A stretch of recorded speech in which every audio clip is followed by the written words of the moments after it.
Good morning everyone. आप सबका teachers academy पे स्वागत है डियर स्टूडेंट्स। और जैसा कि आपके स्क्रीन पे अभी शो हो रहा होगा कि ये यूजीसी फर्स्ट पेपर का, फिर से याद रखिएगा, यूजीसी फर्स्ट पेपर का 2014 से लेकर के 2023 तक का जो पेपर है वो यहां पे हम सॉल्व करवाने जा रहे हैं। और जो लोग मेरे साथ लाइव जुड़े हैं उन सबका मोस्ट वेलकम। लेकिन थोड़ी मैं इंफॉर्मेशन बता दूं, जो न्यू स्टूडेंट्स होंगे, तो यहां पे जो पेपर सॉल्व करवाया जा रहा है टीचर्स एकेडमी पे यूजीसी नेट जेआरएफ 2023-24 के लिए, और इसमें प्रथम प्रश्न पत्र के लिए, फर्स्ट पेपर के लिए। और ये 2014 से 2023 तक के प्रश्न का हल है। इसके पहले भी हम लोगों ने क्वेश्चन करवाया है, 2014 से लेकर 2018 तक का हुआ है। अब ये पार्ट 4 है। इसके पहले पार्ट 3 हुआ है, जहां तक 2018 तक का पेपर सॉल्व हुआ है। अब यहां से 2019 का पेपर ये कंटिन्यू होगा, ठीक है। तो इस पे जो ये पार्ट है वो यहां से मैं आपको इन्वायरमेंट वाला पार्ट, पर्यावरण वाला पार्ट करवाने वाला हूं, ठीक है। और जिनको कुछ भी क्वेरीज हो, मुझसे कुछ क्वेश्चंस पूछना हो, ये दिया गया नंबर है नीचे, आप इस पे कॉल करके ग्रुप में जुड़ सकते हो और मुझसे भी क्वेश्चन आप पूछ सकते हैं, ठीक है। तो यहीं पे टीचर्स एकेडमी पे ही इसका जो ऐप है, आप उसको अगर डाउनलोड कर लेते हैं तो यहां पे टेस्ट पेपर क्या करते हैं, टेस्ट सीरीज जो है यहां चल रही है, 10 टेस्ट पेपर आपको फ्री ऑफ कॉस्ट मिल रहा है, ठीक है। कितने? 10 पेपर फ्री ऑफ कॉस्ट है, ठीक है। 10 पेपर फ्री है। इसको आप अगर चाहें तो यहां से प्रैक्टिस कर सकते हैं। इसके अलावा क्या कर रही है संस्था, आपको नोट्स भी प्रोवाइड करी जो कि फ्री ऑफ कॉस्ट है, ठीक है। आप यहां पे देख सकते हो। तो जो लोग मेरे साथ जुड़े हैं, रुचि जी, सरिता जी, बाकी सबको भाई good morning, very good morning all of you. तो चले स्टार्ट करते हैं। अब यहां से थोड़ा सा मैं आपको बता दूं कि आगे आपको करना क्या है, कैसे अपनी तैयारी को और बेहतर करना है। तो जो लोग मेरे साथ जुड़ रहे हो डियर स्टूडेंट्स, 2014 से लेकर 2018 तक का पार्ट, यहां पे पार्ट 3 तक मैंने करवा दिया है। हम यहां से स्टार्ट कर रहे हैं 2019 से, आगे जाएगा 2023 तक। ये पार्ट अब यहां से स्टार्ट हो रहा है, पार्ट 4 से आगे चलता चला जाएगा, ठीक है। इसी को आप लोग देखते रहिए, कंटिन्यू बने रहिएगा। यहां पे मैंने अभी आपको बताया कि टेस्ट पेपर यहां पे फ्री ऑफ कॉस्ट है। 10 टेस्ट पेपर बनाए गए हैं जो कि टीचर्स एकेडमी के ऐप पर है। आप गूगल प्ले स्टोर से जाकर के उसके डाउनलोड कर सकते हो और यहां से टेस्ट पेपर दे सकते हैं। इसके अलावा यहां से आपको नोट्स प्रोवाइड करी जा रही है, अभी पूरी नहीं है। जैसे जैसे आप जुड़ते रहेंगे, एग्जाम आता जाएगा, पार्ट वाइज पार्ट आपको ये मिलते चले जाएंगे, ठीक है। और यहां पे 10 यूनिट की पूरी ये सब चीजें आपको कंप्लीट मिलेंगी। बाकी अदर क्वेरीज के लिए मैंने आप सबको बता दिया है, ठीक है। चलें, तो जो लोग जुड़े हैं अभी सबको गुड मॉर्निंग। चलिए स्टार्ट करते हैं। डाउनलोड कर लिया है, ओके, बहुत बहुत धन्यवाद आप सबका। बस बने रहिए, लगे रहिए, डेफिनेटली होगा। जो बची खुची कमी है यहां से बाकी हम लोग कंप्लीट कर दे रहे हैं, क्योंकि पेपर अभी तक पूरे यूट्यूब में आप चले जाओ, ये पेपर्स आपको सॉल्व करके नहीं दिए गए हैं व्याख्या के साथ, क्योंकि स्टूडेंट्स को वहां पे समस्या आती है, दिक्कतें आती हैं, ठीक है। चलो स्टार्ट करते हैं क्वेश्चंस के साथ डियर स्टूडेंट्स। अगर हम यहां पे आए, क्वेश्चंस की बात किया जाए तो फिर से आते हैं। यहां पे क्वेश्चन है आपकी स्क्रीन पे कि ओलिगोट्रॉफिक झीलों की विशेषताएं क्या होती हैं। ओलिगोट्रॉफिक झीलें हैं, इनकी विशेषताएं क्या है। ऑप्शन 1 है पोषकों का उच्च स्तर, दूसरा ऑप्शन है पोषकों का अभाव, तीसरा ऑप्शन है पोषकों का निम्न स्तर, चौथा डी है जैविक पदार्थों का उच्च स्तर। इसमें से बताना है कि आपको जो आंसर है वो कौन सा होगा, ठीक है। यहां से आप सब बताते रहिए जल्दी से। आप बिल्कुल दे सकती है रुचि जी, एक बार आप दीजिए, आप टेस्ट पहले दे लीजिए फिर आप बताइएगा, ठीक है। आप टेस्ट दीजिए, बिल्कुल दे सकती है दोबारा। और जो टेस्ट पेपर आप दें, जो क्वेश्चन ना आए उसको खुद से एक बार देखिए, सोर्स देखिए, सॉल्व करिए, फिर उसके बाद आप दोबारा से दीजिएगा। पहले उसको ढंग से सॉल्व करिएगा। बताइए जल्दी से आप लोग, ओलिगोट्रॉफिक झीलें क्या होती हैं। यहां से आइए अब बात करते हैं कि ओलिगोट्रॉफिक झीलें होती क्या है।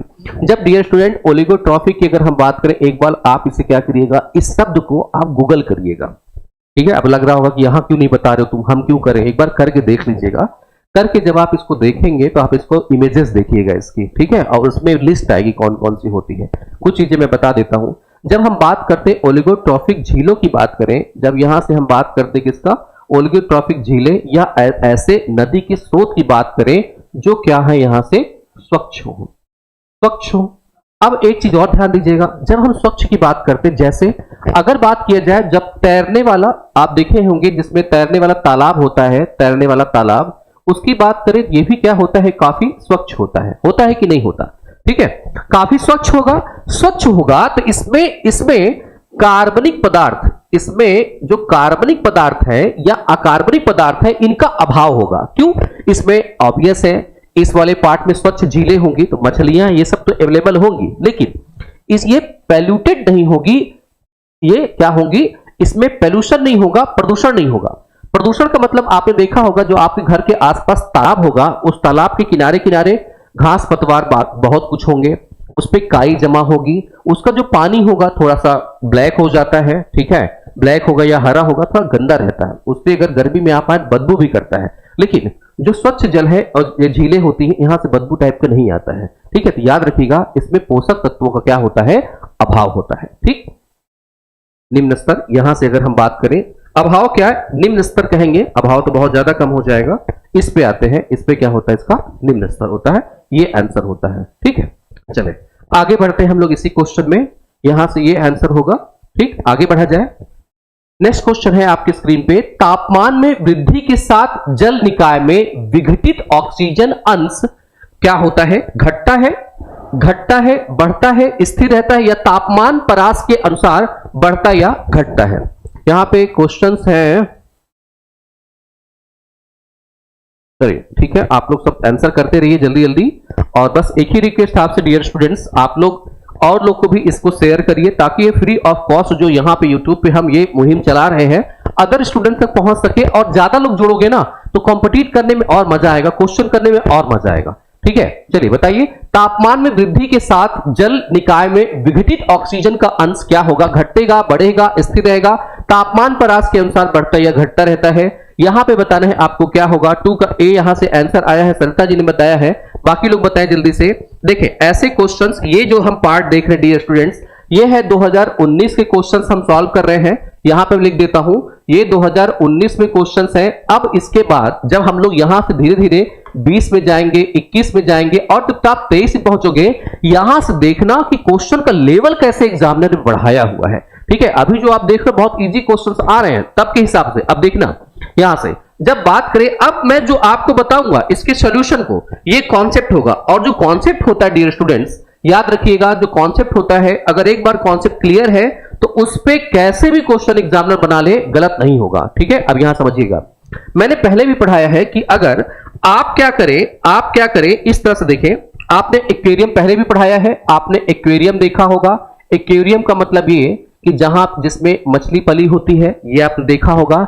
मैंने पहले भी एग्जांपल लिया है कि आप क्या करें, एक बर्तन लीजिए और इसमें से मछली निकाल करके इसमें डाल दीजिए। अब इसमें जो पानी होगा, जो जल होगा, इस जल को क्या करना है, आपको उबाल लेना है। क्या करना है, उबाल लीजिए।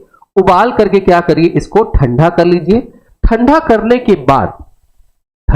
के बाद फिर से इस वाटर को क्या करिए, इसमें पोर कर दीजिए। ठीक, और फिर इस मछली को निकाल करके फिर इसमें डाल दीजिए। कुछ समय बाद आप देखोगे जो मछली है वो मर जाएगी। ठीक है, ऐसा क्यों, पानी ठंडा भी था, सब कुछ है, वैसा का वैसा हमने एनवायरमेंट बनाया। लेकिन होता क्या है डियर स्टूडेंट्स, अगर हम बात करें, चाहे यहां पे नदी की बात करें, चाहे झीलों की बात करें, तो आप सब जानते हैं कि हमारे इसमें वायुमंडलीय दाब लगता है। क्या लगता है, वायुमंडलीय दाब,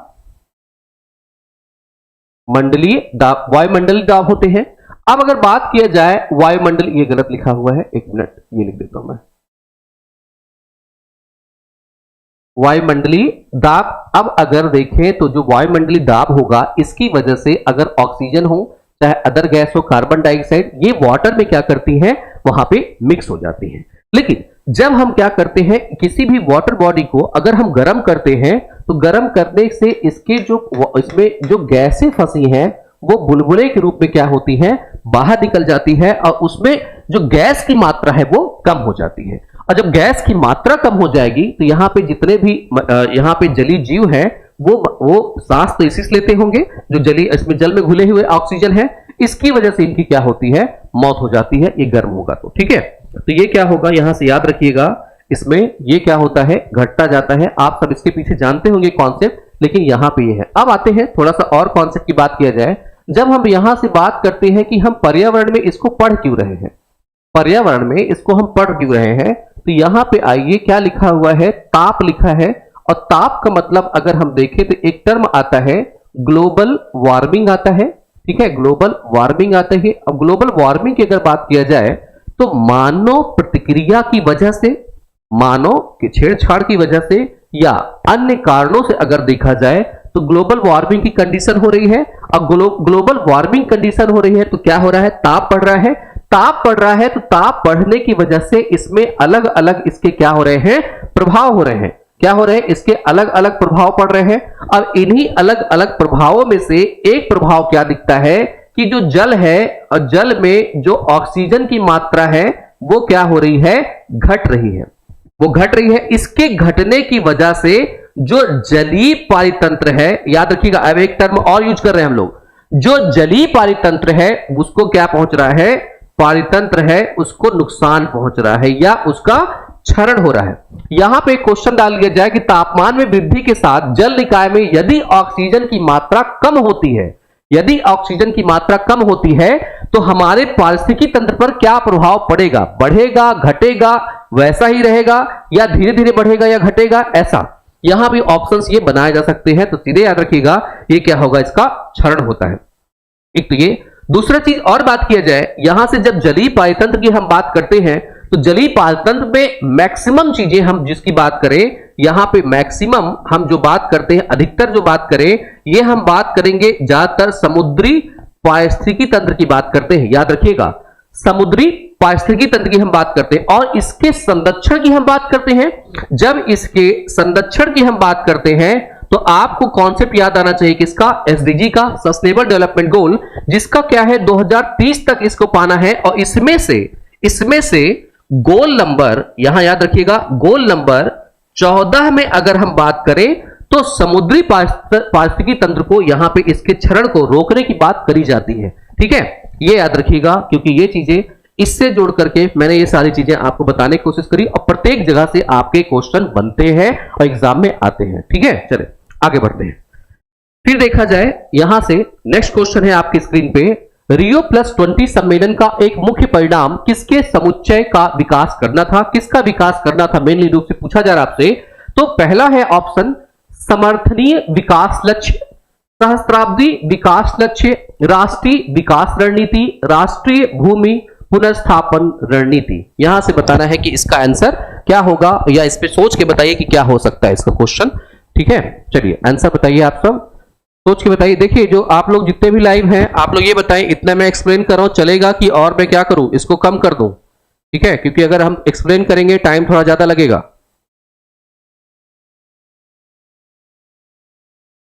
बस एक ही रिक्वेस्ट है डियर स्टूडेंट्स, और लोग को भी आप प्लीज इसको शेयर करिए। और जिनको लगता है कि डिटेल से पढ़ना है इसी टीचर्स एकेडमी पे, इसी टीचर्स एकेडमी में बहुत कम फीस में, मेरे ख्याल से इतनी फीस यहाँ पे सर लोगों ने रखी हुई है, इसमें आप क्या करते हो सब्सक्रिप्शन ले सकते हैं।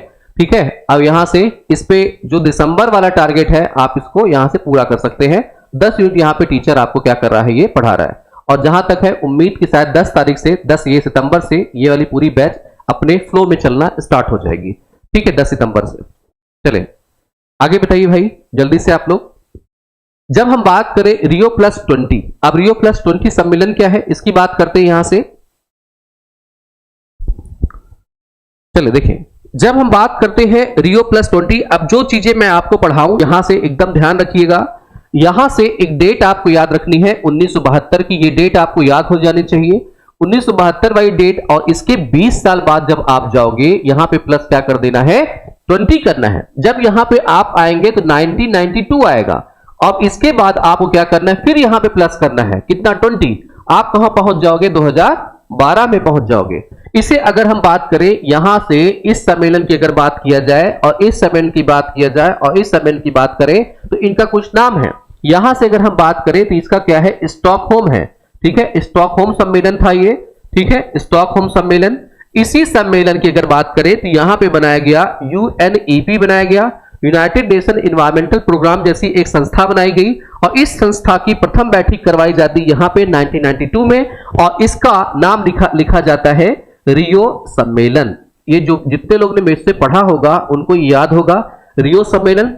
और रियो सम्मेलन की अगर हम बात करें तो इसी को हम लोग क्या बोलते हैं, पृथ्वी सम्मेलन या द अर्थ समिट के नाम से जानते हैं। ठीक है, ब्रंटलैंड कमीशन जो इसके पहले आई थी, यहां पे एक एजेंडा दिया था, एजेंडा 21, जिसमें 21वीं शताब्दी में यहां पे पृथ्वी को बचाने की बात या इन्वायरमेंट को बचाने की बात करी गई। अब इससे 20 साल बाद आए तो ये रियो है, तो यहां पे क्या होगा, इसका नाम रखा गया रियो +20। ठीक है, और कहां हुआ, रियो में ही हुआ, रियो सम्मेलन में। यहां पे अगर हम बात करें डियर स्टूडेंट्स, यहां पे आते हैं, इसके बाद आता है 2015। 2015 तक अगर यहां से देखा जाए, ध्यान दीजिएगा, 2015 तक अगर हम बात करें इसमें, तो यहीं पे एक डेट आती है जिसको यहां से बोलते हैं सन 2000। 2000 में एक प्रोग्राम स्टार्ट किया जाता है जिसको बोलते हैं एमडीजी। और एमडीजी की अगर हम देखें वो खत्म कहां हो रहा होता है, 2015 में। 2015 में खत्म होगा तो यहां से इसकी समीक्षा करेंगे हम लोग कहां पे, 2012 में।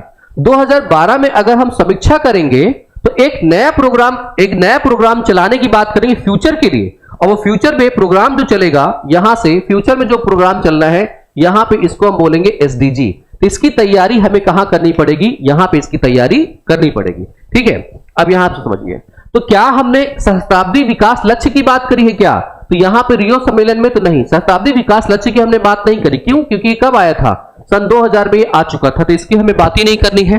ठीक है, राष्ट्रीय विकास रणनीति और राष्ट्रीय भूमि पुनर्स्थापन, यहां पे अगर आप देखें तो ये क्या है, नेशनल की बात करी जा रही है, जो कि इंडिया से जुड़ेगा। किससे जुड़ेगा, इंडिया से जुड़ेगा।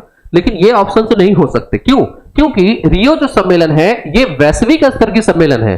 ठीक है, वैश्विक स्तर के सम्मेलन है, तो हमने क्या किया है, समर्थनीय विकास लक्ष्य की बात करी गई, और इसी समर्थनीय विकास लक्ष्य को हमने 2016 में स्टार्ट कर दिया, जिसको हम क्या बोलते हैं, एसडीजीज बोलते हैं। ठीक है, यहां से। और राष्ट्रीय विकास लक्ष्यों की अगर हम बात करते हैं तो ये स्टार्ट करी जाती है 2008 में एक बार आती है, और 2010 में इसको क्या किया जाता है, लागू किया जाता है। डिटेल से पढ़ेंगे बाद में इसको। ठीक है, आपको यहां तक समझ में आ गया होगा। चलिए आगे बढ़ते हैं।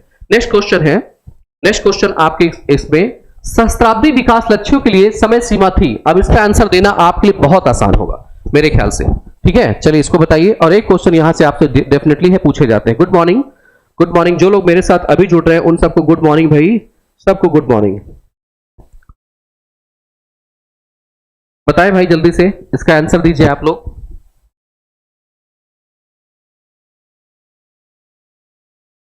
यहां से क्वेश्चन 2000 शताब्दी विकास, जिसको एमडीजी बोलते हैं, मिलेनियम डेवलपमेंट गोल बोलते हैं, सहस्त्राब्दी विकास लक्ष्यों के लिए समय सीमा थी 2000 से 2005, 2000 से 2015, 2005 से 2010, 2000 से लेकर के 2012।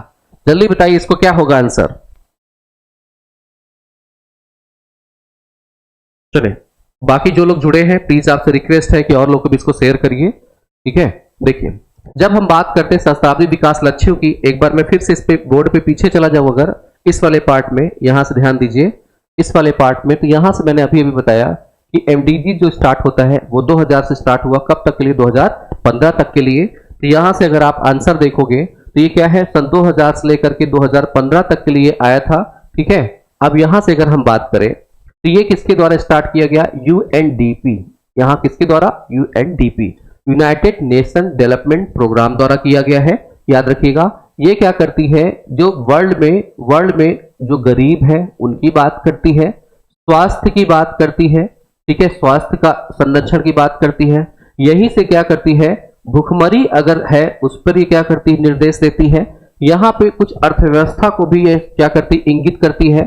पर्यावरण के लिए इंगित करती, लेकिन पर्यावरण के लिए इसने एक संस्था ही बना दी, क्योंकि बड़ी प्रॉब्लम थी इसमें, इसने एक संस्था ही बना दी। ठीक है, अलग अलग देखेंगे तो यहाँ पे महिलाओं की भी बात करती है, महिलाओं की समस्या की बात करती है, इनके खिलाफ जो स्वास्थ्य की समस्या या अगर अपराध की समस्या वैश्विक स्तर पे, इसके बारे में बताती है। इसके अलावा आप देखोगे तो बच्चे जो है, बच्चों के स्वास्थ्य की बात करती है। अगर ह्यूमन ट्रैफिकिंग होती है, जिसमें लड़कियां और बच्चों की ट्रैफिकिंग होती है, उस पे भी ये क्या करता है, अपने पॉइंटर्स या बीच बीच में रिपोर्ट लाता रहता है। ठीक, तो उसी में से एक प्रोग्राम भारत के लिए स्टार्ट किया गया, पूरे विश्व के लिए स्टार्ट किया गया था सन 2000 से कब तक के लिए, 2015 तक के लिए। और इसमें क्या किए गए, 8 लक्ष्य रखे गए। वो 8 लक्ष्य आपको याद होने चाहिए।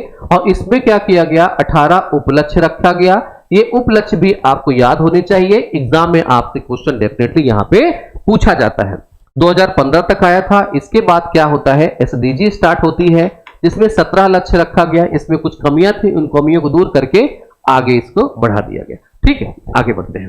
नेक्स्ट क्वेश्चन है आपके स्क्रीन पे, यहां से 5वां क्वेश्चन है, संयुक्त राष्ट्र द्वारा अपनाए गए सहस्त्राब्दी विकास लक्ष्यों में एमडीजीज के संदर्भ में निम्नलिखित कथनों पर विचार करिए। अति निर्धनता और भुखमरी का उन्मूलन करना, मातृत्व स्वास्थ्य में सुधार करना, उत्तरदायित्वपूर्ण उपभोग और उत्पादन करना, या बाल मृत्यु दर को कम करना। इसमें से बताना है कौन सा होगा। ऑप्शंस पीछे दिए हैं, यहां पे ऑप्शंस आगे है यहां पे, लेकिन जब आपने ढंग से पढ़ा होगा इसको, और मैं जूम कर दूंगा अभी, जब इसको आप ढंग से पढ़ लोगे तो इसका आंसर देना आपके लिए कठिन नहीं होगा। इस वाले के लिए ए बी सी इसमें से, ठीक है, तो ऑप्शंस उतने नहीं जानते हैं, इसमें से आपको बताना है कौन सा होगा, कौन कौन से होंगे। ठीक है, इसमें बताना है कौन सा होगा। ठीक है, कौन कौन से होंगे। आप चाहे तो अपने आंसर टाइप भी कर सकते हो कि हाँ कौन कौन से होंगे, यहां से कमेंट देख लूंगा। हाँ, एक और आपके लिए इंफॉर्मेशन है कि इसमें से जो स्टूडेंट्स इस लेक्चर को बाद में देख रहा होगा और उसके कुछ क्वेश्चंस होते हैं, अगर आपके क्या हो कुछ क्वेश्चंस हो, आप क्वेश्चन पूछना चाहे तो आप उसको अपने कमेंट बॉक्स में कमेंट कर दीजिए। ठीक है, कमेंट कर दीजिए, उसको यहां पे हम लोग पढ़ लेंगे। ठीक है, चलिए पढ़ेंगे, उसका आंसर मैं आपको करूंगा। ठीक है, बताइए भाई जल्दी से, यहां से ध्यान दीजिए। जब यहां से बात किया जाए, यहां से अगर हम बात करें 5th में आंसर की अगर बात किया जाए, तो संयुक्त राष्ट्र द्वारा अपनाए गए सहस्त्राब्दी विकास लक्ष्यों की अगर हम बात करें, इसमें अति निर्धनता और भुखमरी की बात करी जाती है। ये बिल्कुल सही है। यहां पे एमडीजी फर्स्ट की बात करें, एमडीजी 2 की बात करें, तो यहां पे अति निर्धनता और भुखमरी को उसमें शामिल किया गया है। और मातृत्व स्वास्थ्य की बात करें तो इसको भी इसमें क्या किया गया है, शामिल किया गया है। और अगर बात करें बाल मृत्यु दर को कम करना है, इसको भी क्या किया गया है, शामिल किया गया है। लेकिन यहीं पे अगर हम बात करें उत्तरदायित्वपूर्ण उपभोग और उत्पादन की बात करें, तो ये वाला जो टॉपिक है ये आता है किसमें, एसडीजी में आता है, सस्टेनेबल डेवलपमेंट गोल में आता है। और सस्टेनेबल डेवलपमेंट गोल के इसमें हम चले जाएं 12 नंबर में, तो यहां पे हमें देखने मिल जाता है एसडीजी 5 में। तो एसडीजी इसमें जो अपना 5वां क्वेश्चन है, उत्तरदायित्वपूर्ण उपभोग और उत्पादन में। ठीक है, तो ये आंसर याद रखिएगा। इन सब में अगर देखा जाए तो ए बी सी डी इसका आंसर होगा। और अगर आपसे पूछता किसमें से कौन सा नहीं होगा, तो यहां पे जो आंसर फिर आएगा नहीं वाला, उसमें से होगा ये वाला। फिर ये कहां पे है, तो ये है एसडीजी का है। ठीक है, चलिए आई होप कि आप समझ पाए होंगे। फिर आगे बढ़ते हम लोग, यहां से आगे बढ़ा जाए तो यहां से इस वाले पार्ट में, तो आगे है नेक्स्ट क्वेश्चन, निम्नलिखित में से कौन सी आपदा नाभिकीय आपदा की श्रेणी में आती है। फुकुशिमा आपदा, चेरनोबिल आपदा, 3 माइल्स आइसलैंड घटना, दी लव कैनाल डिजास्टर। ये जो क्वेश्चन है, इसको आपको करना क्या है, अपनी नोट्स में कहीं इसको नोट कर लेना है, इनका नाम और जो मैं अभी बताऊंगा उसको, और लगता है और तो इन सब वर्ड को एक बार आप गूगल करके सर्च करके 2-2 3-3 लाइन उसकी लिख लीजिएगा। ठीक है, यहां से क्वेश्चन दोबारा रिपीट करेगा पक्का है, क्योंकि ऐसी घटनाएं विदेश में हुई है, पूरे वर्ल्ड पे ऐसी घटनाएं हुई है, और इनसे बड़ी घटनाएं नहीं हुई है, तो ऑब्वियस है फिर से एग्जाम में क्वेश्चन पूछा जाएगा। ठीक है, इसका आंसर देने की कोशिश करिए, फिर मैं आपको इसको डिटेल बताता हूं। यहां पे रुचि जी ने नहीं, मेरे पास आंसर नहीं है 6 का, मुझे लगा 6 है, तो बताइए भाई 6 का आंसर क्या होगा।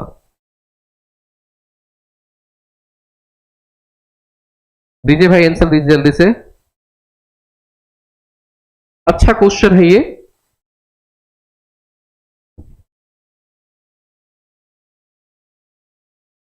बताएं आप लोग।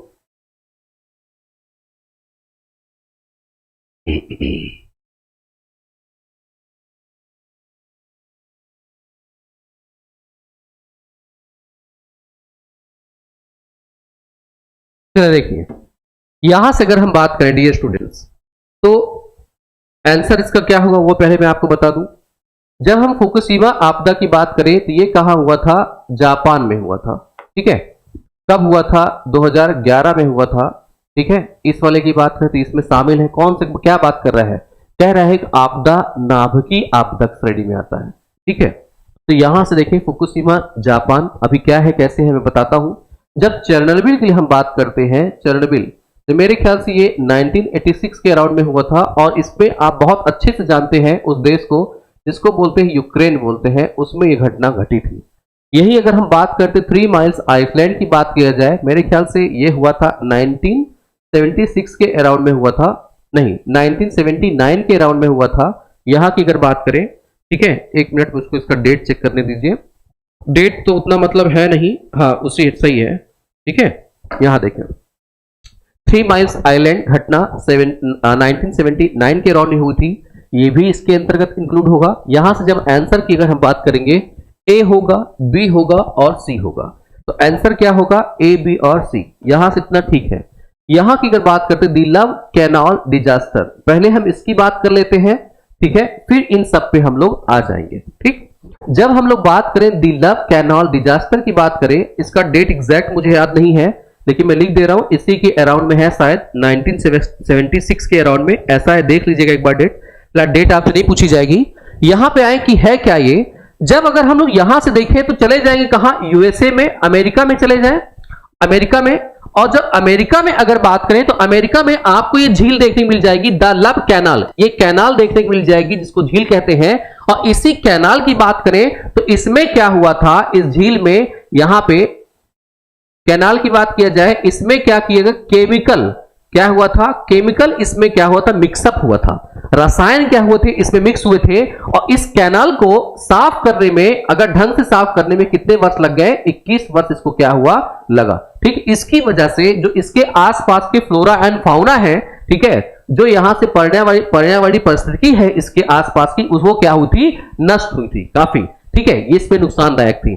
अब आते हैं हम लोग यहां से बात करें इन सब की, ठीक है, इन सब की, तो यहां से पहले इधर चले आए। जब हम बात करते हैं 3 माइल आइसलैंड, यहां घटना की बात करें तो इस वाले पार्ट में अगर देखें तो यहां पर जो न्यूक्लियर प्लांट बनाए गए, इसमें क्या हुआ था, विस्फोट हुआ था। ठीक है, इसमें विस्फोट हुआ था। और चेरनोबिल आपदा की बात करें 1986 की, इसमें विस्फोट हुआ था। और उसके अलावा विस्फोट होने के बाद जो आसपास का एरिया है, उन आसपास के एरिया में जो रेडियो एक्टिव, ठीक है, यहां से देखिए, समझिए क्या है ये, यहां से अगर बात करें तो हम बात करते किसका, रेडियो एक्टिव विकिरण की बात करें। ठीक है, यहां से देखिएगा,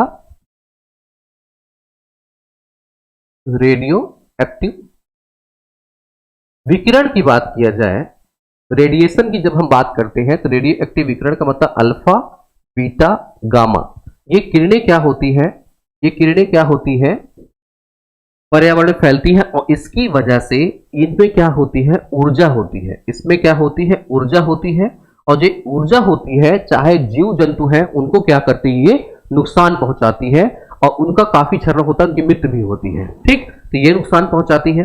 ठीक, अब यहां से अगर बात करें जब इस घटना की, तो 3 माइल्स आइलैंड्स, ये घटना घटी, चेरनोबिल आपदा, ये घटना घटी, यहां भी क्या हुआ था, विस्फोट हुआ था। इसी के पैरेलल में अगर आप 1984 में चले जाओगे, 1984 में, तो 1984 में भारत में भी आपदा एक आई थी। अगर जो 1984 में आपदा हुई थी, ठीक है, ये 2019 का क्वेश्चन है।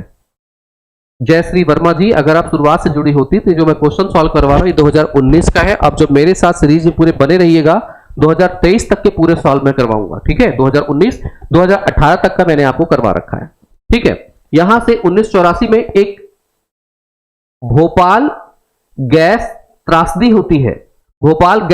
होती है, अपने भारत में, जिसमें मिथाइल आइसोसाइनाइड नाम की गैस क्या होती है, यहां पे रिलीज हो जाती है। ठीक है, उसी तरह से अगर आप इनको याद कर सकते हो। फिर यहां पे आते हैं 2011 में। 2011 में अगर आप आएंगे तो 2011 में होता क्या है, 2011 में क्या होता है, एक तूफान आता है, बहुत चक्रवात तो नहीं था, तूफान था। उस तूफान की वजह से जापान में जितने न्यूक्लियर प्लांट लगाए गए हैं, मैक्सिमम समुद्र के तटीय क्षेत्रों में लगाए गए। अब इस तूफान की वजह से, जो समुद्री तूफान है उसकी वजह से, यहां पे इनको इसे फुकुशिमा वाले क्षेत्र में काफी नुकसान पहुंचा था। और यहां से जो रेडिएशन है वो भी क्या हुआ, टाउन में फैला, और उससे भी ये नुकसान पहुंचा। तभी क्या कहलाया, फुकुशिमा आपदा कहलाती है। ये तीनों आप याद रखने हैं और ये अलग है। ठीक है, अपने भारत देश का इसलिए बताया क्योंकि ये भी पूछा जाता है। कौन सी गैस रिलीज हुई, ये पूछी जाती है। ठीक है, बस आपसे एक क्वेश्चन है, कमेंट बॉक्स में कमेंट करिएगा वो कौन सी कंपनी थी। ठीक है, ये आपको बतानी है कौन सी कंपनी थी वो। ठीक है, चले आगे बढ़ते हैं लोग, नेक्स्ट क्वेश्चन पे आते हैं। यहां से नेक्स्ट क्वेश्चन है आपकी स्क्रीन पे, ध्यान दीजिएगा।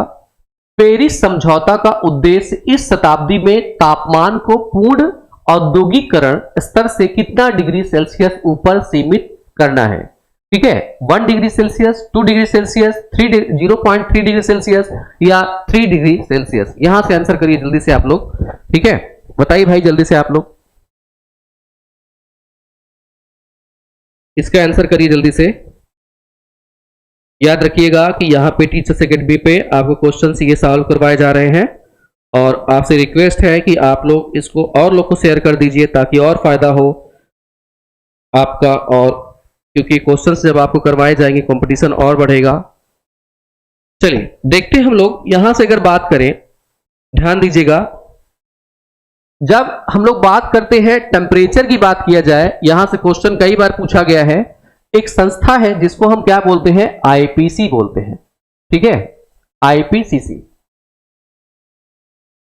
ठीक है, intra governmental panel on climate change, इस संस्था की बात करते हैं। या अगर यहीं से अगर हम बात करें किसका, पेरिस सम्मेलन की बात करें, जब हम पेरिस सम्मेलन की बात करते हैं यहां से, तो इसकी अगर बात करें 2015 में आया था। 2015 में दो देशों ने स्टार्ट किया, एक जिसको कहते हैं अपना भारत देश, और एक यहां से अगर हम बात करें तो यहां पे क्या है, फ्रांस है। ठीक है, भारत और फ्रांस, इन लोगों ने दोनों ने मिलकर के क्या किया, इसको स्टार्ट किया। और इस सॉरी एक मिनट, ये मैं जो बता रहा हूं यहां से ये मैं भटक गया, ये एक्चुअली आईएसए वाला है, इंटरनेशनल सोलर अलायंस है, ये स्टार्ट किया था। यहां से आते हैं 2015 में ही, 2015 में ही ये जब स्टार्ट हुआ था तो यहां पे ग्लोबल वार्मिंग की बात करी गई और कहा गया कि आने वाले समय में जो टेम्परेचर है, जो ताप है, उसको क्या किया जाए, सीमित किया जाए। 2000 सीमित किया जाए कब तक, तो एक यहां से आता है कि 2030, और इसी के अलावा ध्यान दीजिएगा क्या है, 2030 की बात करता है और इसी में कहता है कि 2100 तक जो टेम्परेचर है हमें क्या करना है, इसके पीछे चले जाना औद्योगिक क्षेत्र में। औद्योगिक क्षेत्र ही, जब हम औद्योगिकरण स्टार्ट किए थे, औद्योगिकरण आज से स्टार्ट हुआ था लगभग 100-200 साल पहले। ठीक है, 200-300 साल पहले स्टार्ट हुआ। 200-300 साल पहले अगर आज टेम्परेचर देखिए बढ़ चुका है, तो हमें जो कम करना है वो कितना कम करना है, 2 डिग्री सेल्सियस तक इसमें कमी लानी है। ये याद रखिएगा। एक रेंज और आपसे पूछा जाता है, यहां पे जो ये पूछा जाता है कि इसका रेंज क्या होगा, 1.5 डिग्री सेल्सियस से लेकर के कब तक, 2 डिग्री सेल्सियस तक इसकी बात करता है ये। ठीक है, यहां पे ध्यान दीजिएगा। ठीक, तो ये आंसर क्या होगा, दूसरा होगा। आगे बढ़ते हैं नेक्स्ट क्वेश्चन पे। नेक्स्ट क्वेश्चन है आपकी स्क्रीन पे, निम्नलिखित में से किस सम्मेलन, शिखर सम्मेलन का संधारणी विकास संबंधी संयुक्त राष्ट्र सम्मेलन यूएनएसडी के नाम से भी जाना जाता है। यहां से आपको बताना है कि कौन सा होगा। यूएनसीएसडी,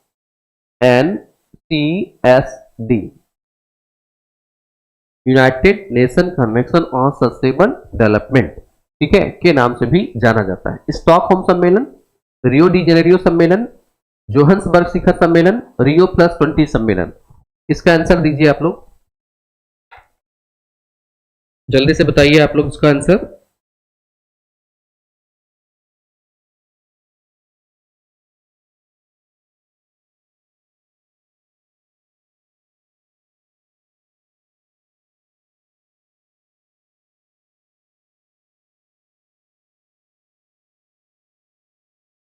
चलिए भाई जल्दी से बताइए।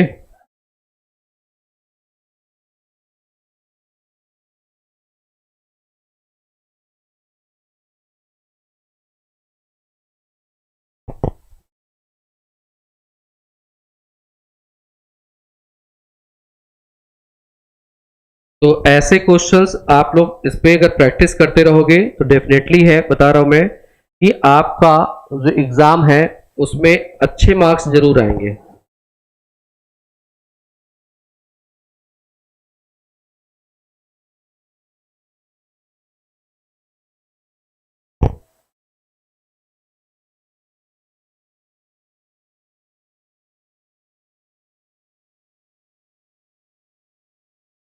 चलिए भाई आंसर दीजिए आप सब जल्दी से।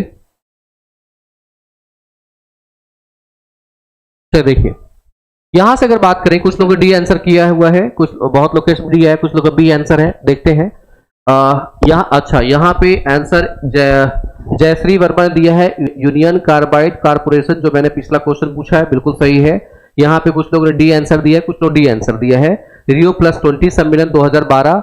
जब हम बात करें डियर निम्नलिखित में से किस सम्मेलन, शिखर सम्मेलन का संधारणीय विकास संबंधी संयुक्त राष्ट्र सम्मेलन, यहां से अगर देखें तो इस वाले में अगर देखा जाए तो यहां से किसकी बात करता है, एसडीजीज की बात करता है। और एसडीजीज का यहां से अब जो मैं बताऊंगा ध्यान देना, यहां से जब हम लोग क्या करें 1972 के टाइम की बात किया जाए और इसके बाद कब आए 1992 की बात करें, और 1992 में से हम कहां बढ़े 2012 की अगर बात किया जाए तो यहां पे एसडीजी पूर्णतः पहले स्टार्ट नहीं करी गई, इससे पहले भी इसका संबंध रहा है।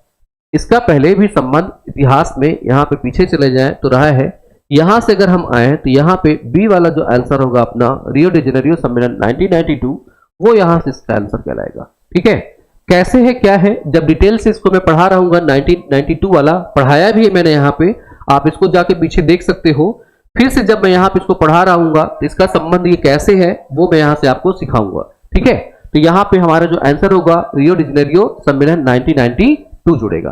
ठीक है, आगे बढ़ते हैं। नेक्स्ट क्वेश्चन है यहां से आपकी स्क्रीन पे, सतही ओजोन के निर्मित में निम्नलिखित में से कौन सा महत्वपूर्ण भूमिका निभाते हैं?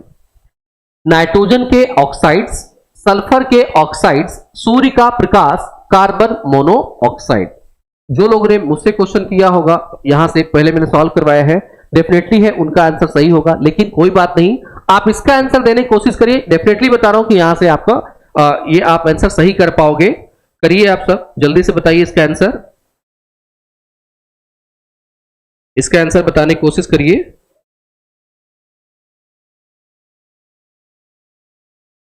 चले देखिएगा, ध्यान दीजिएगा यहां से,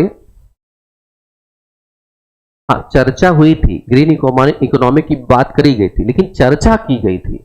एसडीजी का कॉन्सेप्ट जो है वो पिछला पहले आया हुआ है, इसलिए बिल्कुल कंफ्यूज मत होइएगा। ठीक है, चलिए सतही ओजोन की निम्नलिखित में से कौन सा महत्वपूर्ण है? अब आते हैं हम लोग बात करते हैं ओजोन की। ठीक है, यहां से अगर बात करें, यहां किसकी बात करें, ओजोन। ओजोन दो तरह की होती है, जिसको एक बोलते हैं बैड होती है और एक क्या होती है, गुड होती है। बैड और गुड, एक अच्छी और एक खराब। जब हम अच्छी की बात करें तो अच्छाई कब आएगी, जब ये क्या हो, यहां से जो पृथ्वी है, पृथ्वी की बात करें, इसके ऊपर लेयर है, एक को हम लोग बोलते हैं क्षोभ मंडल बोलते हैं, जिसको हम लोग ट्रोपोस्फीयर के नाम से जानते हैं। एक आता है स्ट्रेटोस्फीयर, जिसको हम बोलते हैं समताप मंडल। ठीक है, यहां से देखें समताप मंडल, समताप मंडल में एक लेयर पाई जाती है जिसको हम लोग बोलते हैं यहां से ओजोन मंडल बोलते हैं। और ये ओजोन मंडल क्या करती है, सूर्य के प्रकाश में जो यूवी किरणें हैं, यूवी रेज है, अल्ट्रावायलेट किरणें हैं या पराबैंगनी किरणें हैं, इनको रोक करके पृथ्वी तक नहीं आने देती हैं, या एक छन्नी की तरह काम करती हैं। अब यही अगर बात किया जाए, यहां पे पृथ्वी की सतह की बात करें, यहां से पृथ्वी की सतह की बात करें, मानव गतिविधि के कारण जो ओजोन पैदा हुई, मानव गतिविधियों के कारण ओजोन, यहां से O3। अब इसमें से ओजोन, सतही ओजोन के निर्माण में ये कैसे, मानव के वजह से कैसे, तो इसमें कौन कौन से कारक होंगे, तो एक नाइट्रोजन को ले लीजिए और एक आप क्या करिए यहां से कार्बन मोनोऑक्साइड को ले लीजिए। एक और आता है जिसको हम लोग बोलते हैं VOC, वोलेटाइल ऑर्गेनिक कंपाउंड्स, अगर बोले यहां से इनको ले लीजिए, ऑप्शन में नहीं दिया है। ठीक है, और उसमें क्या करिए, सूर्य का प्रकाश डाल दीजिए। तो सूर्य के प्रकाश में नाइट्रोजन के ऑक्साइड, जो नाइट्रोजन के ऑक्साइड्स हैं, अलग अलग नाइट्रोजन के ऑक्साइड, इनको ले लें, कार्बन मोनोऑक्साइड ले लीजिए, और सूर्य का प्रकाश अगर हम मिक्स कर दें तो ओजोन का निर्माण होना शुरू होगा। अगर यही ओजोन हमारे श्वसन तंत्र में, यहां से श्वास में अगर चला जाए तो हमारे गले और फेफड़े में नुकसान पहुंचता है। पहली बात, ये क्वेश्चन पूछा गया आपके एग्जाम में। ठीक है, तो यहां से अगर देखें तो A, C और यहां से D आंसर होगा, A, C और D।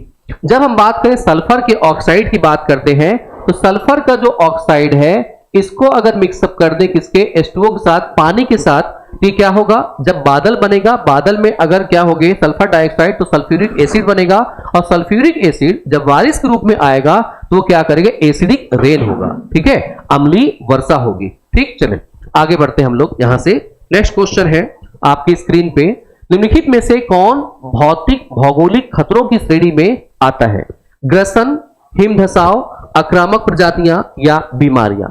इनका आंसर आपको बताना है, यहां से कौन सा क्वेश्चन हो, यहां से इसमें कौन सा होगा, ठीक है। निम्नलिखित में से भौतिक भौगोलिक खतरे, ठीक है, ग्रसन है, हिमधसाव है, आक्रामक प्रजातियां हैं, बीमारियां हैं, इस पे आंसर करनी है आप सबको। चलिए बताइए जल्दी से आप लोग, यहां से आंसर करिए।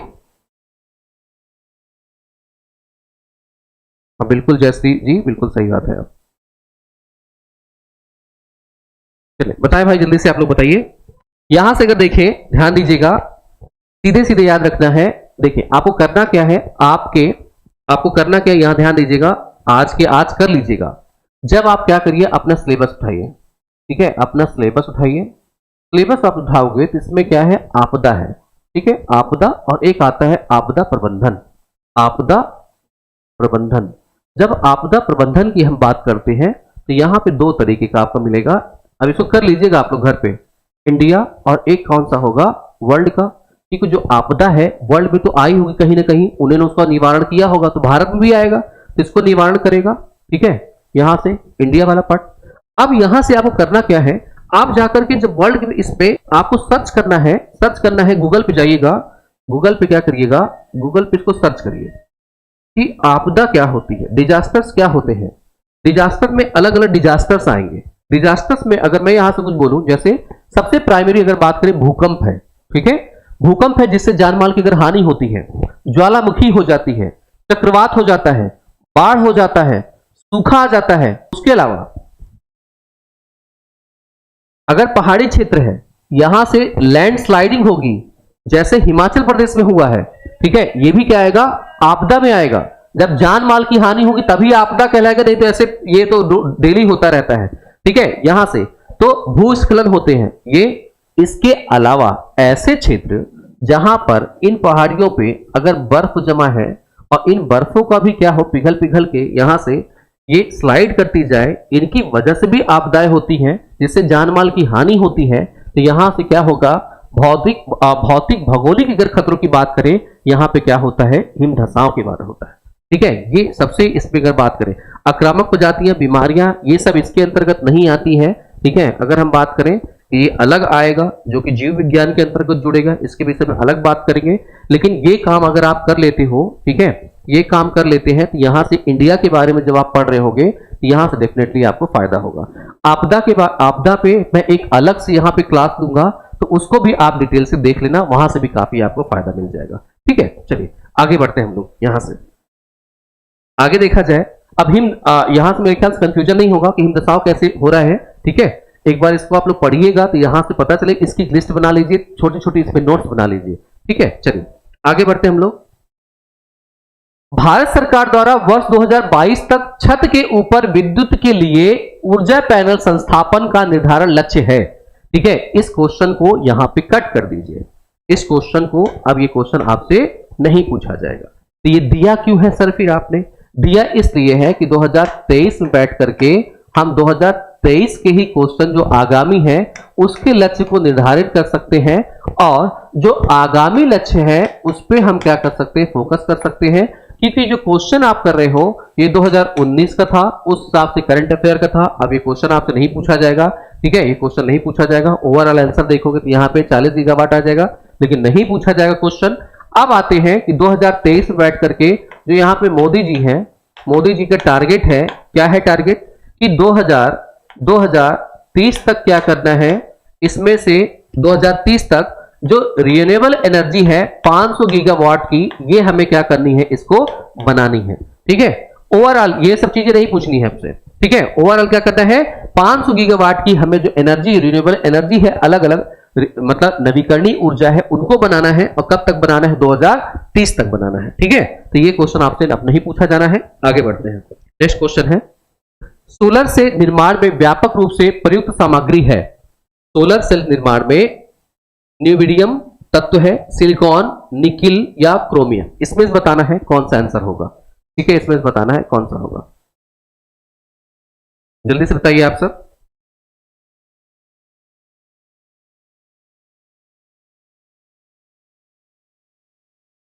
जल्दी जल्दी आंसर करिए डियर स्टूडेंट्स। आई होप कि आप सबको समझ में आ रहा होगा, क्लासेस अच्छी लग रही होंगी। जिनको अच्छी लग रही प्लीज एक बार लाइक कर दीजिएगा, जो लोग बाद में देख रहे हैं लाइक और शेयर जरूर कर दीजिएगा, और जिनके कमेंट्स हो वो आप लोग कमेंट कर दीजिएगा, यहाँ पे क्वेश्चन का आंसर भी दिया जाएगा। ठीक है, इसी टीचर्स एकेडमी पे 2014 से लेकर के 2018 तक का क्वेश्चन यहाँ से पार्ट 3 तक सॉल्व हो चुका है एनवायरमेंट का। इसी में 2019 से स्टार्ट हो रहा है, 2023 तक का जाएगा, जो कि पार्ट 4 से स्टार्ट हो रहा है। इसी पे डियर स्टूडेंट्स आप देखोगे आईसीटी का, इसी के अलावा कम्युनिकेशन का, इसी के अलावा डीआई का भी पेपर सॉल्विंग क्लासेस चलाई गई हैं। तो टीचर्स एकेडमी के प्लेलिस्ट में जाकर के भी यूट्यूब पे आप देख सकते हो, ये आप सब क्लासेस आपको मिल जाएगी। ठीक है, चलिए आगे है। इसका आंसर आपने बताया है 12 का बी, बिल्कुल सही है। अब देखिए यहां से याद रखिएगा, तो आंसर क्या है अपना 12 का बी है, सिलिकॉन। ठीक है, जब हम सिलिकॉन की बात करें, सिलिका मतलब बालू होता है, सिलिकॉन की बात करें तो इससे क्या बनाए जाते हैं, सेमीकंडक्टर बनाए जाते हैं, सेमीकंडक्टर। इसी की बात ये क्या होती है, यहां से देखें ये क्या होते हैं, सेमीकंडक्टर। सेमीकंडक्टर का मतलब क्या हुआ, कंडक्टर मतलब चलायमान, सेमीकंडक्टर जैसे सोना है, या हम बात करें जो मेटल्स हैं, चाहे सोना है, चांदी है, लोहा है, कॉपर है, इन सब की बात करें जिससे आप घर में वायर बनते हैं। ठीक है, ये कंडक्टर्स कहलाते हैं। सेमीकंडक्टर्स मतलब इसमें तत्व का मतलब धातु का अधातु दोनों गुण पाया जाता है। ठीक है, वो क्या कहलाते हैं, सेमीकंडक्टर। उसका एग्जांपल क्या है, सिलिकॉन है। इससे जो आपके मोबाइल में सिम लगी हुई है, सिम उसको बनाया जाता है, मेमोरी कार्ड जो बनाई जाती है वो बनाई जाती है। इसके अलावा जो आपके मोबाइल की जो प्लेट है और कंप्यूटर की प्लेट है, उनमें भी इनका काफी भूमिका होती है। अब वहीं अगर हम बात करें सिलिकॉन वैली, अपने भारत देश की बात करें तो आपको बेंगलुरु जाना पड़ेगा, जो कंप्यूटर एरिया है पूरा। अब इसी में देखिए जो सोलर पैनल बनाए जाते हैं, इन पैनलों को आपने देखा होगा, ये पैनल इस तरह बनाए जाते हैं, इसमें सिलिकॉन की यूज इसमें यहां से किया जाता है, सोलर सेल बनाने में किया जाता है।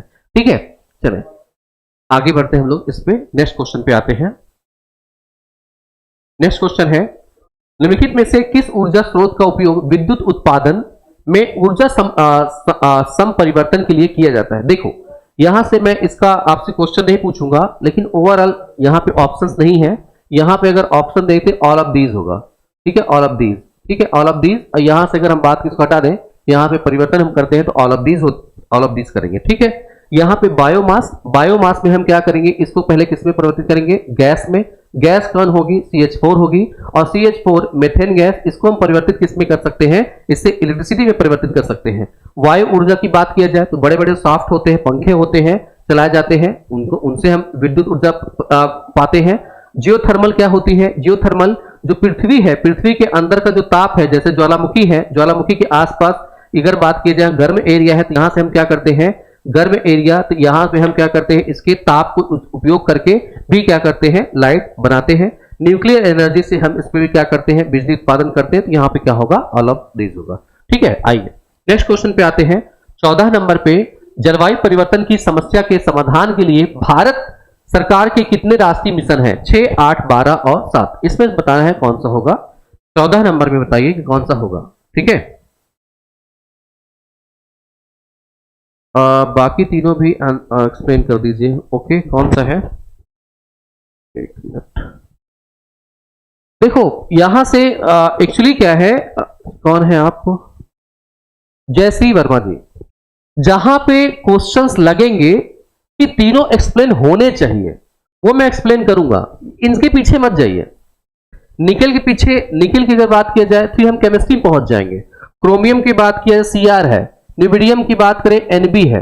अब अगर ऑप्शन में इनको हटा करके अलग अलग तत्व डाल देगा, और फिर आप क्या करेंगे, 192 जो तत्व है इसमें से कोई भी तत्व डालते जाएंगे, तो किसको किसको एक्सप्लेन करके याद करेंगे। यहां से ये ऐसे क्वेश्चन बनाए गए हैं, मात्र बनाए गए हैं, केवल किसको याद रखिए, इसको याद रखिए। एक जर्मेनियम भी आता है जिसका फॉर्मूला होता है G।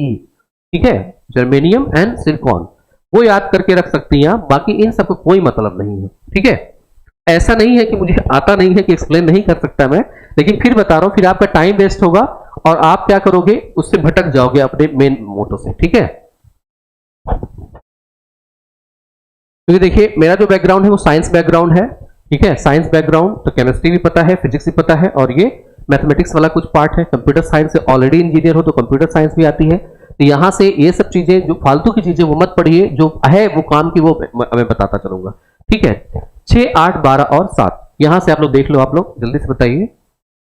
देखिए ध्यान दीजिएगा, यहां से अगर हम बात करें तो इन सब की अगर बात किया जाए तो यहां से इसमें क्या है, 8 लक्ष्य निर्धारित किए गए। कब, याद रखिएगा डेट 2008, 8 है तो यहां क्या है, 8 है। ठीक है, लक्ष्य की अगर हम बात किया जाए, लक्ष्य में जलवायु परिवर्तन की समस्या के समाधान के लिए भारत सरकार के कितने राष्ट्रीय मिशन हैं। आप एक काम कर सकते हो, यहां से अगर आप यहां से एक एग्जाम यहां से अगर बात करें, एक है ई अड्डा विथ सूर्यांक के नाम से, ई अड्डा विथ सूर्यांक, इस पे टेलीग्राम पे ये इन्वायरमेंट का ग्रुप है, ये इन्वायरमेंट का ग्रुप है, मतलब इन्वायरमेंट मैं इस पे पोस्ट करता रहता हूं, बाकी चीजें पोस्ट करता रहता हूं। आप कुछ क्वेश्चन होंगे यहां पे आप डाल सकते हो इसको, क्वेश्चंस को। ठीक है, तो ये क्वेश्चंस भी आपको यहां से जो आपके बाद के क्वेश्चन हो आप मुझसे पूछ सकते हो। ई अड्डा विद सूर्यांक टेलीग्राम पे आप सर्च कर लेना, नेट जेआरएफ करके ग्रुप होगा, आप उस पर चाहे जुड़ जाइएगा। वहां पे क्वेश्चन आप कुछ भी इन्वायरमेंट क्वेश्चन हो, केवल इन्वायरमेंट के, आप यहां पे क्वेश्चन ये पूछ सकते हो। ये सब चीजें यहां पे पोस्ट करता रहता हूं। 8 लक्ष्य है, 8 लक्ष्य कौन कौन से हैं, आप चाहे तो इसको क्या करिए, यहां से गूगल करके भी आप इसको पढ़ सकते हैं। 8 लक्ष्य आपको पता चल जाएंगे। यहां पे एक्सप्लेन मैं अलग से नहीं करूंगा, बाकी यूट्यूब पे मैं अलग से इसको पढ़ा दूंगा। ठीक है, 2008 में लाया गया था और 2010 में क्या किया गया था, लागू किया गया था। अब 2010 में ही क्यों लागू किया गया था, यहां पे ध्यान दीजिएगा कि 2010 में क्यों लागू किया गया था। देखिए यहां से ध्यान दीजिए 2010 में हुआ क्या था, आप सब जानते हो कि 1992 में एक संस्था बनी थी, सीबीडी कंजर्वेशन ऑफ बायोडाइवर्सिटी।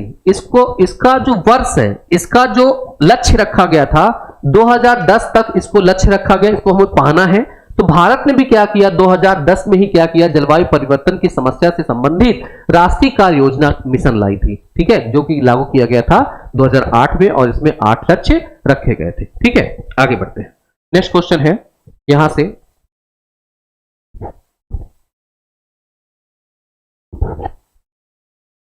चलिए आगे बताइए जल्दी से आप लोग। नेक्स्ट क्वेश्चन है आपकी स्क्रीन पे, निम्नलिखित में से कौन सा कथन सतत विकास के श्रेष्ठ रूप में व्याख्या करता है।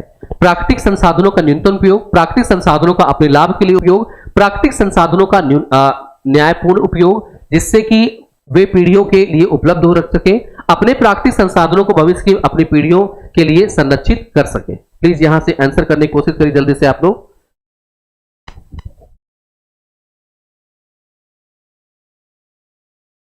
जल्दी जल्दी बताइए, आप लोग आंसर बताइए।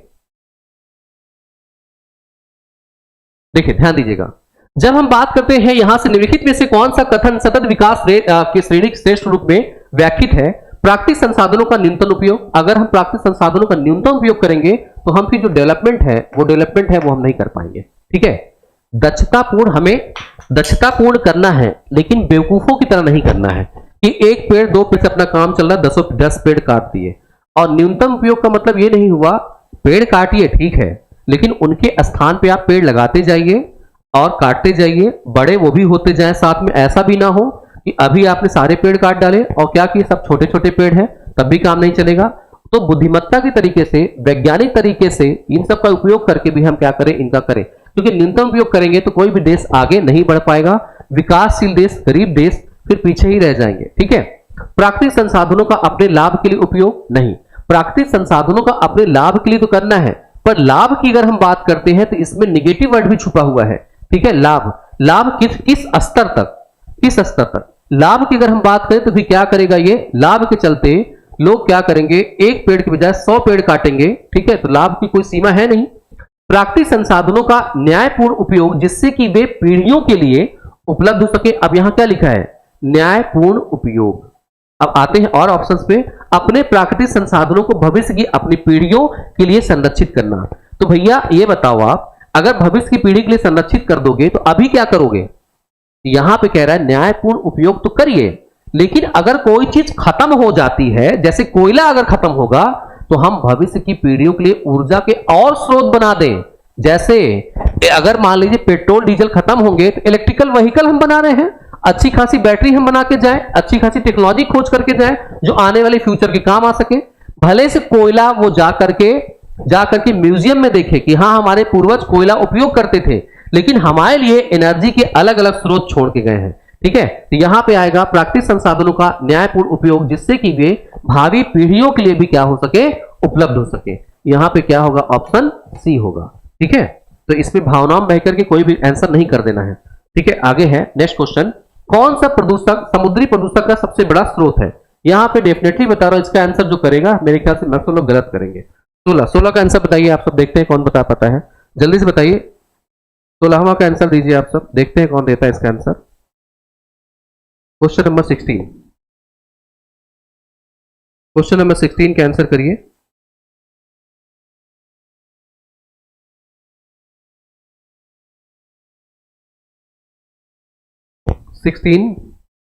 जब हम बात करते हैं कौन सा प्रदूषक समुद्री प्रदूषण का सबसे बड़ा स्रोत है, कृषि अपवहन, तेल रिसाव, औद्योगिक आकृष्ट जल या सीवेज? यहां से बताइए आंसर। 16 का बी तेल रिसाव, और लोग आंसर करें जल्दी से, मैं वेट कर। 16 का सी वेरी गुड, औद्योगिक आकृष्ट, यहां पे रुचि जी ने बताया है, अर्व जी ने बताया है कि यहां से, अरवा जी ने बताया है कि यहां से बी आंसर है। और लोग बताइए, ठीक है, और लोग आंसर करिए जल्दी से। डेफिनेटली बता रहा हूं यहां से क्वेश्चन के आंसर गलत ही आएंगे। देखो यहां से आंसर जिन लोग भी दिए हैं यहां से सबके आंसर गलत है, यहां सबके आंसर क्या है, गलत है, रॉन्ग है। यहां से एक क्षेत्र है जिसको हम ध्यान नहीं देते हैं, उसे कहते हैं कृषि अपवाह। ठीक है, अब है क्या कृषि अपवाह वो समझते हैं, इसीलिए एग्जामिनर ने क्वेश्चन दिया, इतना आसान ऐसे नहीं दे देता ना। समझिए क्यों। जब हम बात करें तेल रिसाव, औद्योगिक आकृष्ट और सीवेज, यहां से आप पहले बात कर लेते हैं सीवेज का, और यहां से बात कर लेते हैं तेल रिसाव का। जब हम यहां सीवेज की बात करें, सीवेज के रूप में अगर आप देखें जो टाउन एरिया है, टाउन एरिया की जो प्रदूषण है वो जाता है कहां पे, नदियों में जाता है। ठीक, लेकिन प्रत्येक देश में नहीं, भारत जैसे देश में, भारत जैसे देश और विकासशील देश या गरीब देश होंगे वो अपना सीवेज का पानी कहां, नदियों में डालते हैं। लेकिन जो डेवलप एरिया है या टेक्निकली स्ट्रांग एरिया है, ठीक है, देश है, वो अपना जो ये वाला जल है, ये जो सीवेज का जल है, इसका ट्रीटमेंट करते हैं। ट्रीटमेंट करके फिर इसमें से जो पानी जो जल निकालेंगे उसको क्या करेंगे, वापस कहां, टाउन एरिया में भेज देते हैं, या अलग अलग क्षेत्रों में, सिंचाई के क्षेत्र में वहां पे पहुंचा देते हैं इसको। ठीक है, सब नदियों में नहीं भेजते हैं। जब तेल रिसाव की हम बात करें, यहां से जब तेल रिसाव की अगर बात किया जाए तो तेल रिसाव जैसे जो शिप होती है, नाव होती है, ये अगर बड़े बड़े जो बैरल्स है वो ले आती है, और अगर यहां पे समुद्र में क्या होता है, ये फैल जाता है, तो इसको बोलते हैं ऑयल स्प्लिटिंग बोलते हैं। क्या बोलते हैं, ऑयल स्प्लिटिंग, ऑयल स्प्लिटिंग बोलेंगे। अब ऑयल स्प्लिट हो जाता है तो इसको क्या करते हैं, इसको खत्म करने की कोशिश करते हैं, इसके ऊपर लेयर बन जाती है, खत्म करते हैं तो वो बैक्टीरिया का उपयोग करते हैं। बैक्टीरिया क्या है, ऑयल जैपर कहलाता है। क्या कहलाता है, ऑयल जैपर। ठीक है, ऑयल जैपर कहलाता है। इसको क्या करते हैं, पाउडर के फॉर्म में होता है, इसको हम छिड़क देते हैं। छिड़क के क्या करते हैं, तेल वेल जितना होता है खा करके उसको कार्बन डाइऑक्साइड में परिवर्तित कर देता है। तो यहां से ये भी नहीं होगा, ये भी नहीं होगा। फिर दो एरिया है, औद्योगिक आकृष्ट जल और कृषि अपवाह क्षेत्र। जब हम औद्योगिक कृषि आकृष्ट बात करें, भारत में भी क्या किया जाता है, जो रसायन वाले जो जल होते हैं जिसमें कि केमिकल ज्यादा मिले हैं, उसे नदियों में सीधे प्रवाहित करने नहीं दिया जाता, उसका भी क्या किया जाता है, ट्रीटमेंट किया जाता है। ट्रीटमेंट करने के बाद जो इसमें से हानिकारक तत्व हैं उनको अलग किए जाते हैं, बाकी जो जल है उसको नदियों में प्रवाहित किया जाता है। लेकिन कहां, विकासशील देशों में या गरीब देशों में, लेकिन प्रत्येक देश में नहीं है। एक साइलेंट किलर की तरह कृषि अपवाह क्षेत्र को हम ध्यान नहीं देते, जहां पर हम फर्टिलाइजर यूज करते हैं, रसायन यूज करते हैं, ठीक है, और इसमें उर्वरक जहरीले पदार्थ यूज करते हैं। ये पानी के साथ जैसे सिंचाई करते उनके साथ, वर्षा जल के साथ मिल करके दो तरह से प्रदूषण करते हैं। एक करते हैं कहां, जमीन के ऊपर अगर ये पानी डला है तो रिस्क करके कहां जाएंगे, जो भूमिगत जल है उसको प्रदूषित करेंगे। दूसरा समुद्र, इसमें ये पानी वर्षा के साथ कहां जाएंगे? नदी में, और नदी के साथ कहां जाएंगे? समुद्र में। ठीक है, इस पे लोगों का ध्यान नहीं जाता। अब जब जब ध्यान जा रहा है तो इस पूरे में पता चल रहा है कृषि अपवाद क्षेत्र सबसे खतरनाक बन रहा है। ठीक है, इसलिए इसका क्वेश्चन ये होगा। ठीक, चलिए आगे बढ़ते हैं। क्यों होगा उसका मैंने रीजन बता दिया है, क्योंकि हमारे आसपास भी आप देखोगे ना, जो खेती हो रही है हम इनको बढ़ाने के लिए करते हैं, इस पे उर्वरक डालते हैं, कीड़े ना लगे उसके लिए रसायन डालते हैं, घास ना उगे उसके लिए अलग रसायन डालते हैं, बड़े बड़ी बालियां हो उसमें जल्दी पक जाए उसके लिए रसायन डालते हैं। हर चीज में रसायन का उपयोग हम कर देते हैं। फिर खाद बड़ी हो जाए अलग अलग खाद का उपयोग करते हैं। तो इसलिए साइलेंट किलर की तरह क्या करता है, ये काम करता है। ठीक है, आगे बढ़ते हैं। आगे है, नेक्स्ट क्वेश्चन है, वर्ष 2022 तक पवन ऊर्जा से बिजली उत्पादन करने के लिए भारत ने, सरकार ने क्या लक्ष्य रखा है? देखो अभी क्वेश्चन नहीं आएगा। ठीक है, ये क्वेश्चन 2022 का है, नहीं इसमें नहीं आएगा। 2019 क्वेश्चन था, इसको मैं यहाँ स्किप करवा रहा हूँ स्टूडेंट, ये हम स्किप कर रहे हैं। हाँ, ऐसे जो क्वेश्चन है, जैसे जो करंट के पार्ट है, जो लक्ष्य है भारत सरकार के लक्ष्य है, इस पे जब हम लोग क्वेश्चन करते रहेंगे, इस पे मैं एक अलग वीडियो बनाऊंगा। ठीक है, इस पे अलग वीडियो बनेगा, लेकिन अभी नहीं। जब आपका एग्जाम आने वाला होगा उसके लगभग 20-25 दिन पहले ये वीडियोज आपको मिल जाएगी, तो कुछ अपडेट होगा मान लो तो वो वहीं मिल जाएगा। ठीक है, तो इस पे यहां से क्वेश्चन नहीं आएगा। ठीक, चलिए आगे बढ़ते हैं हम लोग यहां से। वैसे यहां से आंसर आप जब करोगे तो ये होगा, यहां से डी। ठीक है, चलो आगे बढ़ते हैं हम लोग। परमाफ्रोस्ट। ठीक है, परमाफ्रोस्ट किस बायोम की विशेषता को बताता है? ठीक है, टैगा, टुंड्रा, घास के मैदान, मरुस्थल। ये शायद आपको ना आए मे बी, लेकिन ठीक है आप इसका आंसर करने की कोशिश करें और इसको सीख लीजिएगा, क्योंकि इससे क्वेश्चन में भी आपके एग्जाम में पूछा जाएगा। ठीक है, जल्दी से बताइए इसका आंसर।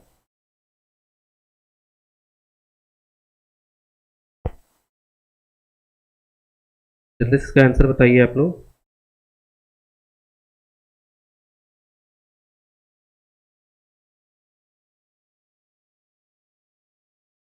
तो जब हम परमाफ्रोस्ट की बात करते हैं, होता क्या है ये, इसकी बात करते हैं। एक वर्ड आता है, यहां से याद करिएगा, ये जो फ्रोस्ट है, फ्रोस्ट का मतलब क्या हुआ? ठंडा, या अगर बात करें यहीं से जमा, जमा हुआ। ठीक है, एक मूवी है, कार्टून मूवी है जॉन फ्रोस्ट करके,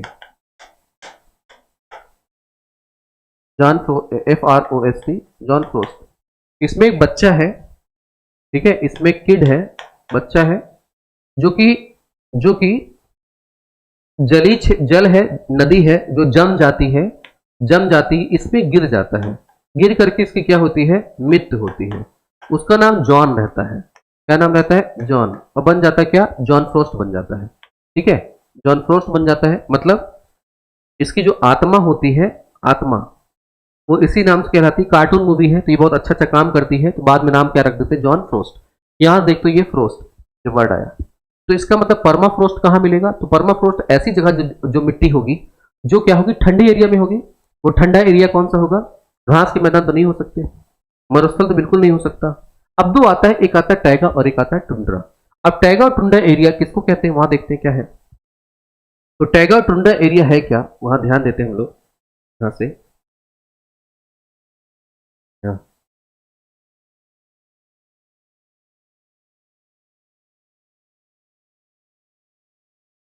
देखो, जब हम लोग यहां से अगर बात करें, थोड़ा ध्यान दीजिएगा, ज्योग्राफी का टर्म है। यहां से देखा जाए तो ये जो आप देख रहे हो ये है पृथ्वी, मान लें। तो ये है 0 डिग्री वाला पार्ट। 0 डिग्री पार्ट से 10 डिग्री ऊपर आप जाते हो, 10 डिग्री नीचे जाते हो। ये जो एरिया आता है, ये आता है इक्वेटोरियल एरिया या विषुवत रेखी एरिया कहलाता है। क्या कहलाता है? विषुवत रेखी एरिया कहलाएगा। ये विषुवत रेखी एरिया से ऊपर अगर हम चले जाएं, कहां तक? 30 डिग्री से 30 डिग्री तक नॉर्थ में अगर चले जाएं, चाहे 30 डिग्री इधर चले जाएं, ये क्या होगा? इस वाले एरिया में अगर देखें, ये विषुवत रेखी कहलाया, ये उष्ण कटिबंधीय क्षेत्र कहलाता है। क्या कहलाता है? उष्ण कटिबंधीय क्षेत्र कहलाता है, कटिबंध कहलाता है। यहां से आप चले जाओ 60 डिग्री वाले में, ये क्या कहलाता है? उपोष्ण कहलाता है। ठीक, फिर इसके उपोष्ण वाले एरिया में इसी के ऊपर अगर हम इस एरिया को देखें, मतलब 70 से 75 वाले पार्ट में चलें, तो एक एरिया आता है टैगा और एक एरिया आता है टुंड्रा। तो यहां से इस वाले एरिया की बात करें तो वो क्या कहलाता है, टैगा कहलाएगा। 0 से 60 से 75 वाले एरिया में, ये मोटा मोटा बता रहा हूं, और भी इसके डिटेल जा सकते हैं, लेकिन आपको केवल याद करें, नेट जेआरएफ के लिए बता रहा हूं मैं, ठीक है। इसमें ज्योग्राफी वाले होंगे, ये नहीं कहने लगे कि यार सर आप लोग गलत पढ़ा रहे हो, नहीं, आपके जानने के लिए जो अलग अलग स्टूडेंट्स हैं उनके जानने के लिए बता रहा हूं। यहाँ पे जो सबसे ऊपर वाला एरिया है, ये वाला एरिया है, इसको हम क्या कहते हैं, टुंड्रा बोलते हैं। क्या बोलते हैं, टुंड्रा। जिनको पढ़ना हो वो 6 की एनसीईआरटी में आप इसको अच्छे से पढ़ सकते हो, ठीक है, 6 क्लास की एनसीईआरटी में। टुंड्रा एरिया, और टुंड्रा एरिया क्या होगा, आप सब जानते हैं, ध्रुवीय क्षेत्र, जमा हुआ क्षेत्र है बर्फ से। और यहां पे ये न्यूज में क्यों है, ये आपके एग्जाम में क्यों पूछा गया, ऐसा इसलिए पूछा गया, ये बर्फ है, जमा है, इसके नीचे क्या है, मिट्टी है, इसके नीचे जमीन है।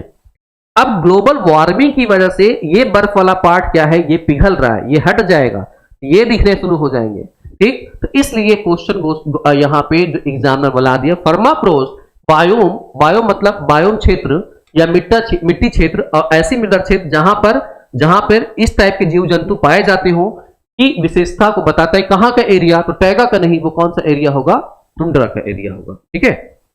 आगे बढ़ते हैं। आई होप ये चीजें आपको समझ में आई होंगी। किसी कोई दिक्कत, टैगा एंड टुंड्रा, ठीक है। बाकी डिटेल से आप वहां चाहे इसको पढ़ लीजिएगा, वहां एनसीईआरटी में, ठीक है। आगे बढ़ते हैं। यूट्रॉफिक जल में केमिकल ऑक्सीजन की मांग होती है, निम्न होती, उच्च होती, मध्य होती, बिल्कुल भी निम्न होती है। इसे बताना जल्दी से आप लोग को, जल्दी बताइए। 2-4 क्वेश्चन और है, जल्दी से खत्म करते हैं इसको हम लोग।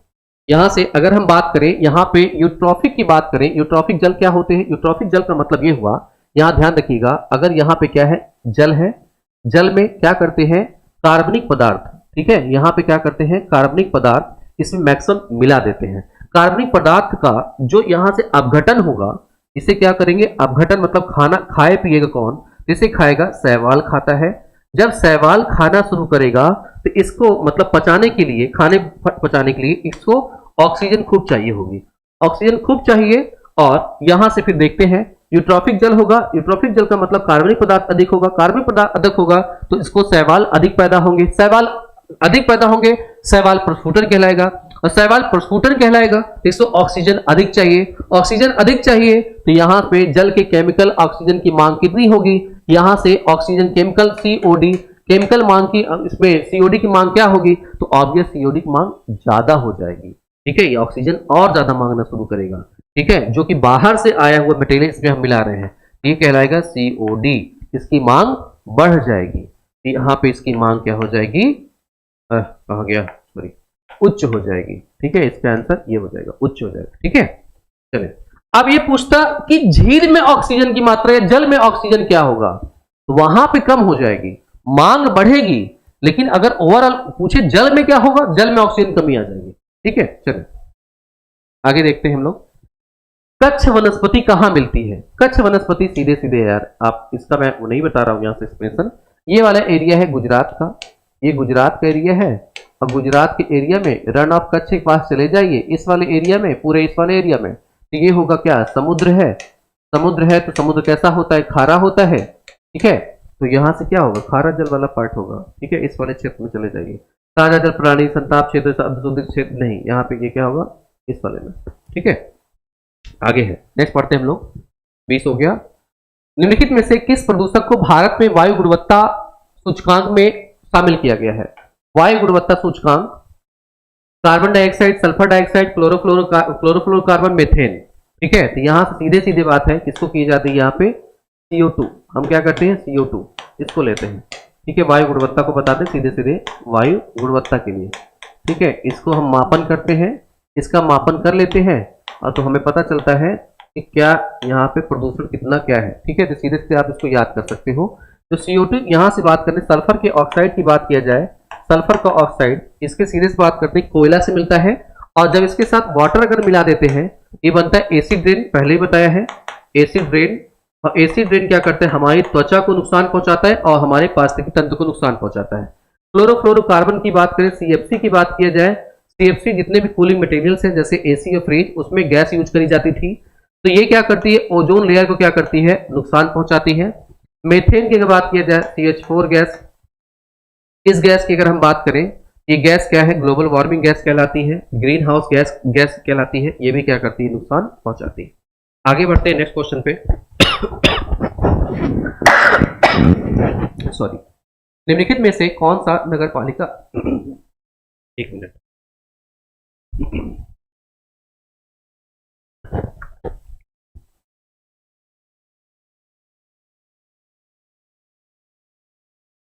निम्नलिखित में से कौन नगर पालिका वाले ठोस कचरे की जैव वैज्ञानिक विधि है?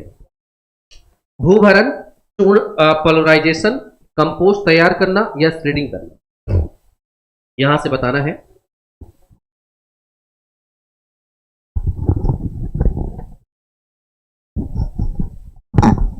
इसका आंसर करिए। देखिए, याद रखिएगा, जब हम लोग नगर पालिका इस पे अगर बात करते हैं, भूभरण नहीं करते, फिर से वापस आएगा, क्योंकि फिर भूमि क्या होगी, प्रदूषित होगी, और अगर बारिश होते हैं तो घुल घल के क्या मिलेंगे, जो जली अंतः जल है पृथ्वी के अंदर, उसमें, या फिर वर्षा जल के साथ नदी में जाएंगे, इसका उपयोग नहीं करते। चूर्णन, यहाँ पे हम क्या करते हैं, मैक्सिमम चीजें चूर्णन के रूप में अगर बात किया जाए तो हम इसमें क्या करते हैं, अलग अलग जितने भी मटेरियल्स हैं, मतलब उनको एक साथ क्या करते हैं, मिक्सअप कर डालते हैं।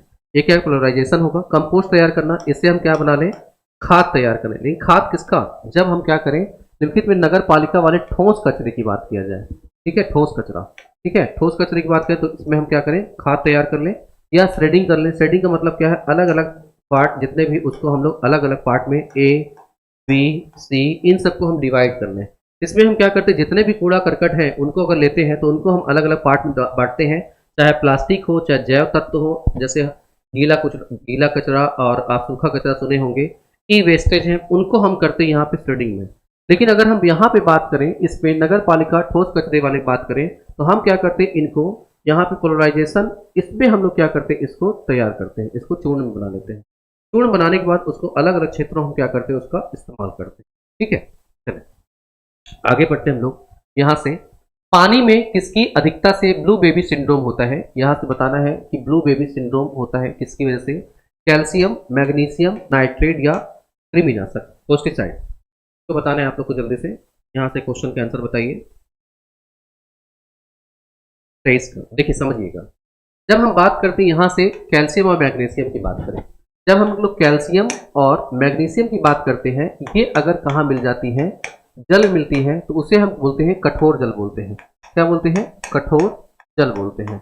ठीक है, कठोर जल होता है।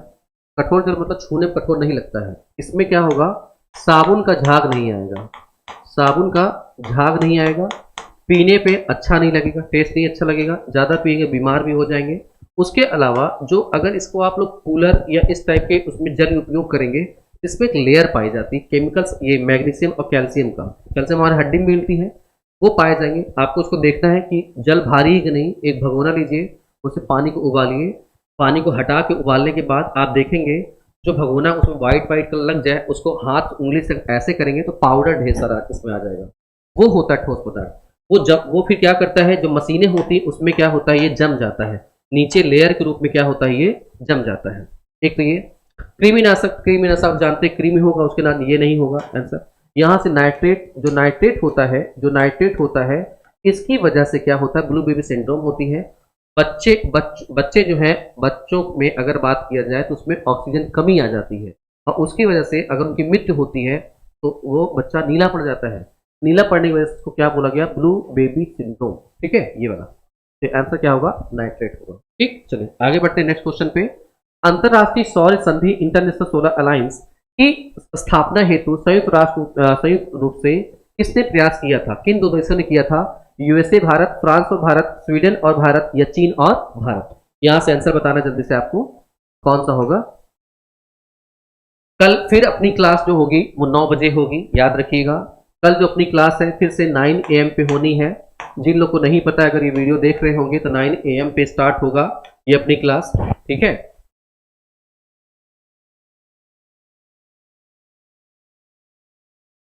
चलिए आगे बताइए जल्दी से। तो यहां से अगर बात करें, एक आया प्रोग्राम जिसको हम बोलते हैं इंटरनेशनल सोलर अलायंस की बात करें, ये कब स्टार्ट होता है, 2015 में स्टार्ट होता है।